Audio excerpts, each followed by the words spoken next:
దీక్షగా 42 రోజులు శివాలయానికి ఎవ్వరికీ చెప్పద్దు.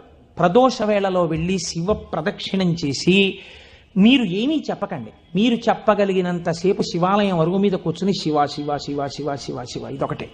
ఒక 42 రోజులు ఈ దరిద్రాన్ని మీ కష్టాల్ని అనుభవించి చూడండి అన్నాడు. మీరు నమ్ముతారా? ఆ వ్యక్తి నా దగ్గరికి వచ్చి నా జీవితంలో ఆశించని రీతిలో నా జీవితానికి ఒక కొత్త మలుపు తిరిగిందండి, నేను వరంగల్ వెళ్ళిపోతున్నాను, నేను సెటిల్ అయిపోతున్నానని చెప్పాడు. ఆ వ్యక్తే నాకు ఈ మధ్యనే మళ్ళీ ఫోన్ చేసి, కోటేశ్వరారు ఇప్పుడు నేను ఎంత ఆనందంగా ఉన్నాను అనండి, ఒక్కసారి మీరు ఏమైనా వరంగల్ వస్తారేమిటండి ఉపన్యాసాలకి, మీ దర్శనానికి వద్దాం అనుకుంటున్నాను, నేను కూడా కాకినాడ అన్నాడు. అయ్యా మీరు ఎప్పుడైనా కాకినాడ ఇప్పుడు అక్కర్లేదు, ఇప్పుడో తర్వాత వద్దురు కానీ నేను వరంగల్ ఇప్పుడు మాత్రం రావట్లేదు, నేను వరంగల్ వస్తే చెప్తాను, అప్పుడు మీరు నా దగ్గరికి వద్దురు కానీ తప్పకుండా దర్శనానికి అన్నాడు. కళ్యాణి అందులో అంటారే ఏతి జీవంతిమానందో నరం వర్ష శతాదపి అంటుంది సుందరకాండ. 100 ఏళ్ళు